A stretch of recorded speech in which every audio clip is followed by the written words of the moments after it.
My dear candidate, मेरे साथ में ललित कनौजिया है। वैसे तो एक्सपीरियंस कैंडिडेट है कि कितने साल का एक्सपीरियंस है ललित? 10+ ईयर का है। और आप ये टेलीकॉम में रहे, काफ़ी साल तक रहे, है ना? तो टेलीकॉम इंडस्ट्रीज के जो बंदे हैं उनको दोबारा से प्रोफाइल में लाना अभी के टाइम में बहुत चैलेंजिंग जॉब हो गया है। और ख़ास तौर से जब आपको कानपुर बेस्ड में होना हो और टेलीकॉम वेंचर पे होम के कैंडिडेट के साथ होमवर्क करके एक दूसरी प्रोफाइल में लाना, जबकि फैमिली भी जब होती है तो अर्निंग कितना सिग्निफिकेंट रोल करती है और घर में रहते हुए आपको एक प्लेटफॉर्म चाहिए होता है।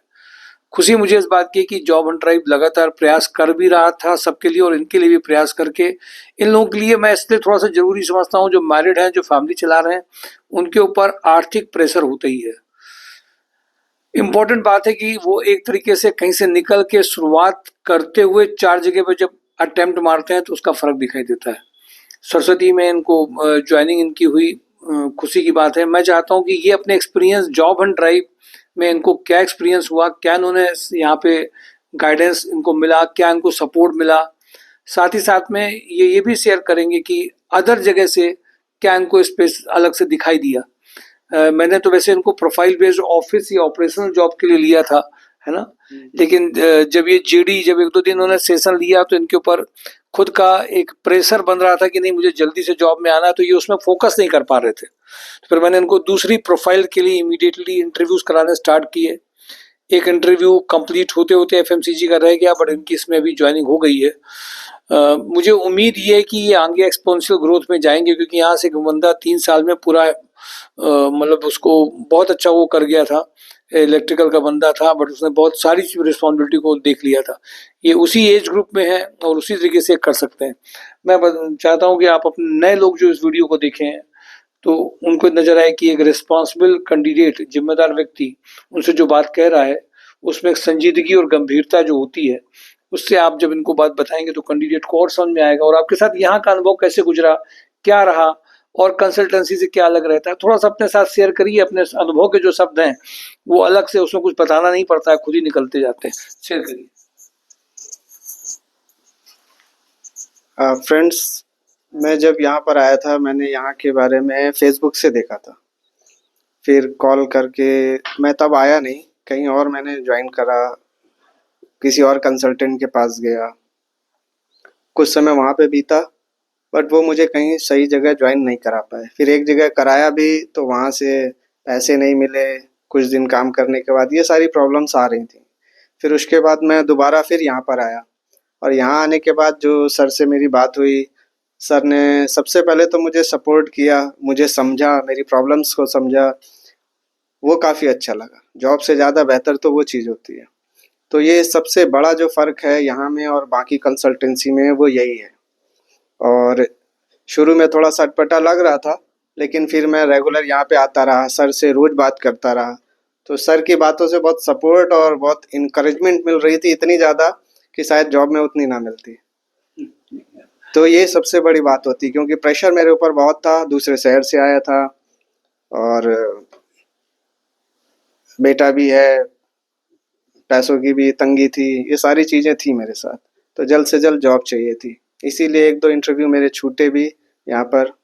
उसके बाद फिर भी सर ने मुझे बहुत इनकरेज किया कि आप हतोत्साहित मत होइए और कंटिन्यूटी करते रहिए। तो इस तरह से करके आज मेरी ज्वाइनिंग हो गई है, जिसके लिए मैं सर को बहुत बहुत धन्यवाद देता हूँ। नए लोगों को बताइए इस पर। नए लोगों को यही कहना चाहूँगा कि आप बेफिक्र होकर यहाँ पर आइए, क्योंकि शायद आप जिस मूड से आएंगे उससे ज़्यादा बुरे मूड से मैं यहाँ पे आया था। आप इमेजिन नहीं कर सकते, इसलिए आप आँख मूंद कर आ सकते हैं। अगर आप मेरे पे विश्वास करना चाहते हैं तो कर लीजिए, और यहाँ पे आपको फुल सपोर्ट मिलेगा। बाकी कंसल्टेंसी मैंने सारी देखी हुई है यहाँ पर, इनर 2-3 महीनों मैंने सब देख ली। इसलिए नए लोग बेफिक्र होकर यहाँ पर आइए और सर से बात करिए, आपको फुल सपोर्ट मिलेगा। माय डियर कैंडिडेट, मैंने इनको कोई स्क्रिप्ट नहीं बताई थी बोलने की, और मैं किसी भी कैंडिडेट को कोई स्क्रिप्ट नहीं बताता हूँ कि ये बोलो। ये जरूर कहता हूँ अपने एक्सपीरियंस को यहाँ शेयर करिए। तो देखिए, एक बात बहुत अच्छी कही इनको, मैंने 1-2 बार में थोड़ा सा जब इंटरव्यूज छूटे तो मैंने इनको थोड़ा सा टाइट भी किया था, बट उन्होंने इसको बुरा नहीं माना। सेकेंड, फॉलोअप जो होता है ना, ये केवल फोन से फॉलोअप इन्होंने नहीं किया, फिजिकल आके किया है। ये बहुत बड़ी बात है। जब आप परेशान हो, दिक्कत हो, और उसके बाद आप ऑफिस में आ करके इंटरव्यू जा रहे हो और यस सर करके बिना किसी रिएक्शन के जा रहे हो, तो बहुत बड़ी बात होती है। जब इंटरव्यूज किसी का छूटता है तो शायद मेरा टेम्परामेंट और थोड़ा सा मुझे मूड खराब होता है, थोड़ा सा उसको सही लाने के लिए। मुझे विश्वास है ये यहाँ पे ग्रोथ भी लेंगे, आगे इनके पास और ऑप्शन होंगे, और इनके लिए एक बेस अगर किसी भी कैंडिडेट का बनेगा। देखो, माइंड सीखता नहीं है। जब बहुत प्रॉब्लम्स होती है ना तो मन सीखने का बंद कर देता है। इसलिए मैंने उनको सिखाने का काम भी उस टाइम पे नहीं किया ज्यादा, कि अगर सिखाने का काम करेंगे तो ये जो समस्याएं हैं खत्म नहीं होंगी और ये पजल्ड होते चले जाएंगे। तो ये बहुत इंपॉर्टेंट बात है। हम लोग इस बात को देखते हैं, व्यक्ति को पहले केवल आया, उसको रजिस्टर्ड होने के बाद में उसको एक एड्रेस दे दिया और कह दिया तुम कंपनी में जाओ इंटरव्यू देने। ये नहीं करते हैं। उस व्यक्ति के पास में क्या फैमिली है, क्या फैमिली बैकग्राउंड है, किन परिस्थितियों में वो है और कैसे उसकी परिस्थितियों से निकाला जाए। लेकिन ये होगा कैसे? इंपॉर्टेंट इसमें नोट करने की बात यह है कि वो व्यक्ति शेयरिंग कर रहा है और घर में बैठ के केवल फोन से बात नहीं कर रहा है। आज जॉब कंसल्टेंट ने सबसे ज्यादा जो खराब काम किया है, मुझे ऐसा नजर आता है, कैंडिडेट्स जॉब में सब कुछ इजी दे रहे हैं कैंडिडेट्स को। कितने की जॉब चाहिए तुमको, हम इतने की दिला देंगे।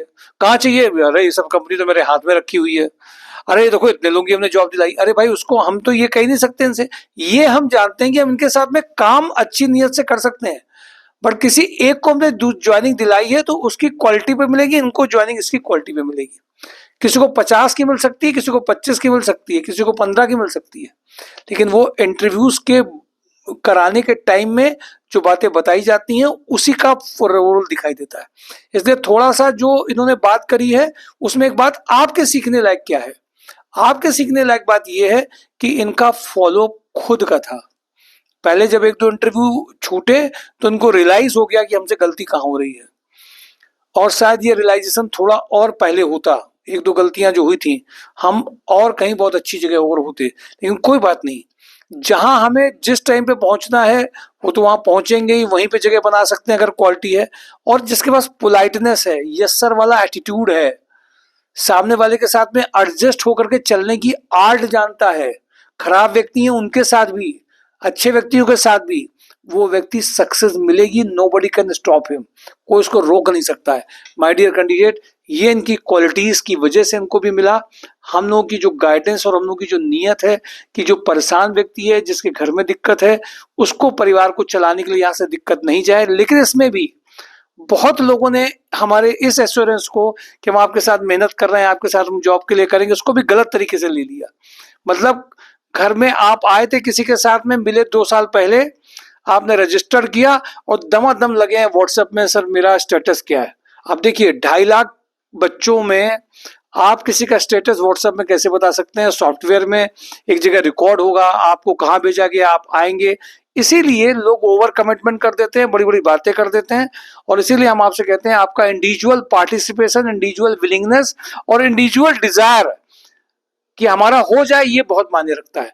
ये इनको मदद किया, ये आपको सीखने की बात है। ये एक फैमिली वाले हैं जो उन्होंने बात कही है, बड़ी जिम्मेदारी के साथ बात कही है, और इसके बाद भी इनका चेहरा मुस्कुराता रहा है। मुझे उम्मीद है साल भर के अंदर में और भी बहुत सारे इनके साथ में बहुत अच्छे रिजल्ट्स आएंगे। Thank you for today. Job and tribe, mysurjob.com। इनको इनके भविष्य की बहुत बहुत शुभकामनाएं। Thank you.